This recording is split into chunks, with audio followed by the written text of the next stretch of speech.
Tungod sa epekto sa posibleng big-time oil price hike, mga transport cooperatives sa Cagayan de Oro City gilaraw ang 5 hangtod 7 pesos nga provisional fare increase nga maoy epekto sa big-time oil price hike.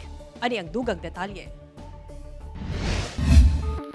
Sa pinakaunang higayon, sukad nagsugod ang Public Utility Vehicle Modernization Program kon PUVMP sa Region 10. Magduso karon og petisyon alang sa provisional fare increase ang grupo sa mga modernized jeep operators tungod matud pa sa nagpadayon nga pagsaka sa presyo sa krudo sa lokal nga merkado. Mismo ang Chief Executive Officer sa Northern Mindanao Federation of Transport Cooperative kon Non-Fed Trasco ang mibutyag nga 5 paingon sa 7 pesos ang usbaw sa plitihan ang ilang iduso sa LTFRB. Isa gid ko sa kasupak anang fare increase. Ako gid untang gusto is fuel subsidy ra man gyud.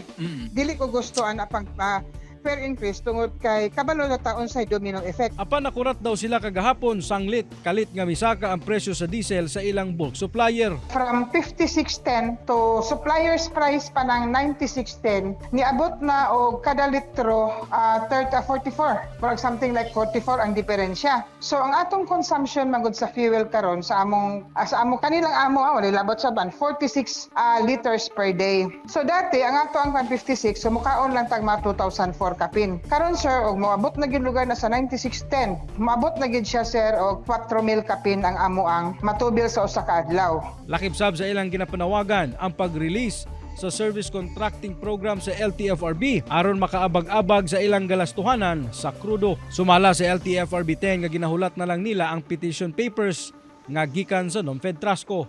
Kay inig na ay formal na petisyon na ilahang idangop diri sa buhatan sa LTFRB Region 10 ato gilayod nang ipasa dito sa kauluhan. Kay dito manggihapon ang desisyon ni ana kung ipatuman kining ilahang gipangayo nga dungag plite. Sa karon ang ato lang gihulat nga i-download na gyud ang subsidiya kining fuel subsidy. Kauban si Makoy Sempron, James Paulo Yap, 1 Mindanao.